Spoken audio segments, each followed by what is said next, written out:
After very many months of studying how the rich and the wealthy tend to maintain their financial success, I've come to discover that they follow one simple yet very effective framework.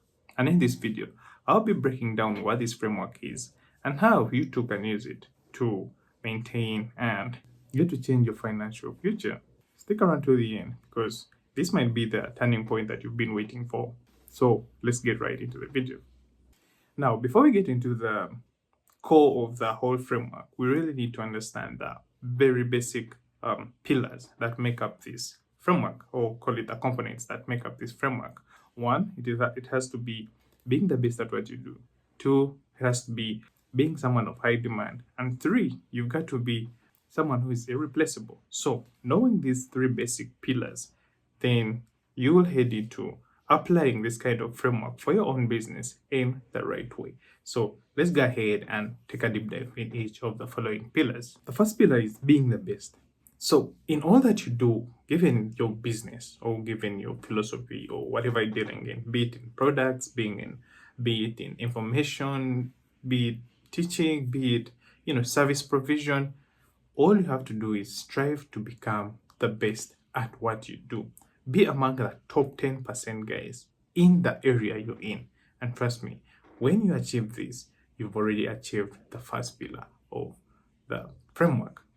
It's also important for you to note here that being the best does not always equate to being perfect. Yeah, because we all know that perfection is the killer of ideas or the killer of any transformation. Yeah.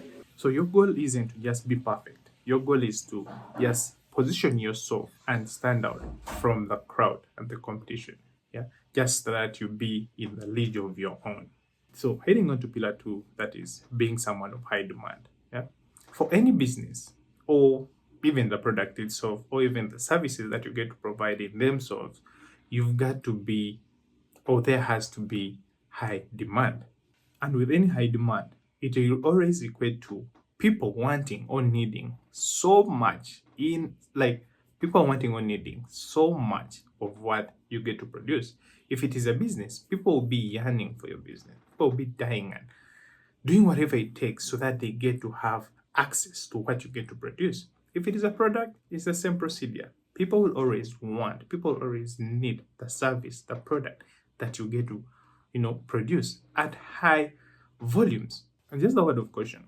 Yeah. So instead of you just jumping into the idea of running a business, starting a business, or producing a product at massive scale, or even venturing into any service, your goal should be to think of how the idea, how the business you're coming up with, how the service you're coming up with, how the product itself that you're trying to put into the market is able to help people in ways that they want.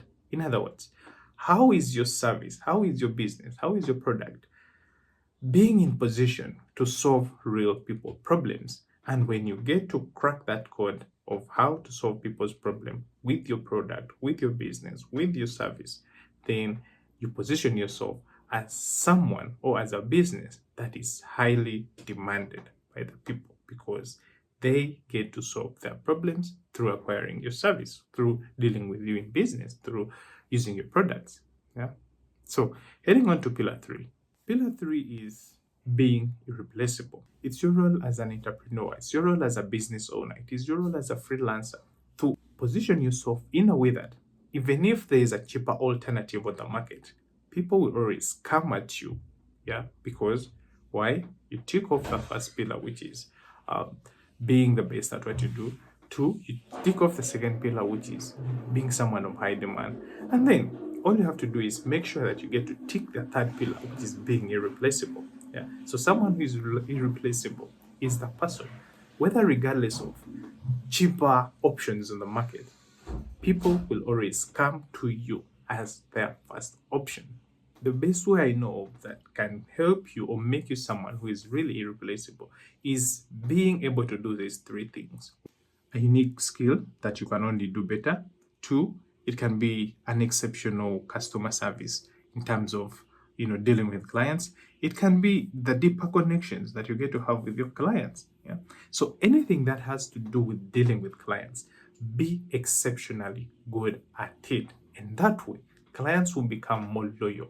There will be this kind of bond relationship that will build loyalty between you, the business owner, you, the freelancer, you, the entrepreneur, and your clients. And this will build more loyalty. And with more loyalty, trust me, you're ensured of being irreplaceable. And now, those are the three key pillars every business owner, every entrepreneur, every freelancer need to possess in order to get the hold of the framework we are going to talk about. By the way, are you finding this video more valuable? If you are, please consider hitting the like button and subscribe to the channel just for more content like this. And back into the video. Now that we've broken down each component or pillar that makes up this framework, it's time we look at the framework as a whole by looking at how these pillars get to work hand in hand with each other. Now, the framework in itself is the wealth creation trifecta framework. So that's why we get to have the three pillars of being the best,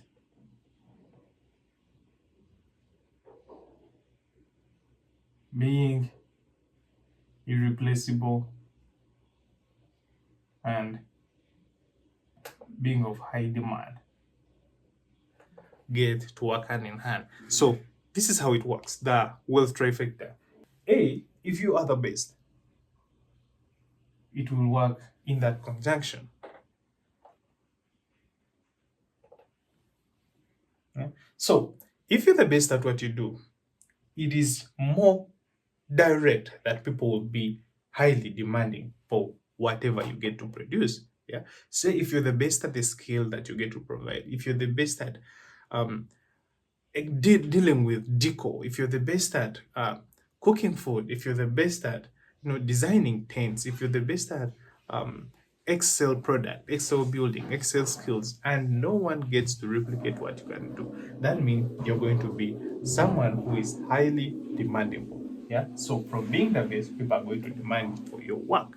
So that means if you're the best at what you do, people are going to highly demand for your work. Hence the point of where you move from being the best at what you do to the point where people highly demand for whatever you get to offer to them, for whatever skill you get to offer to them. All right.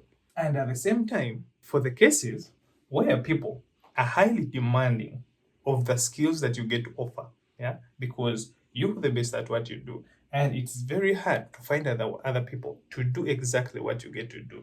They are going to it's going to make you someone who they can't get rid of. Let me first erase this. So if you're someone who is of high demand because your skill is really irreplaceable, like people can't replicate your skill, people are going to make you someone who they can't live without. Yeah.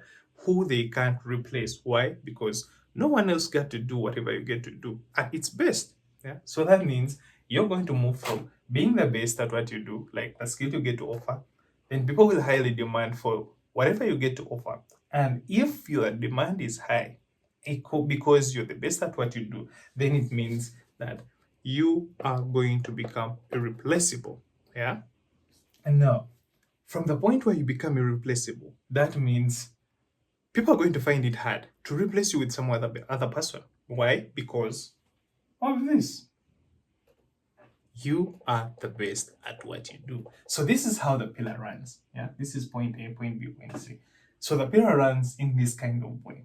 Yeah. So the same relation can happen. It can be either ways. Because you're the best at what you do, people are going to find it hard to replace you. And when they find it hard to replace you, it's going to make you someone of high demand. And because you're someone of high demand, it's because you're someone because you're someone who is the best at what you do. So the cycle can run either ways. It can move clockwise, it can move anti-clockwise.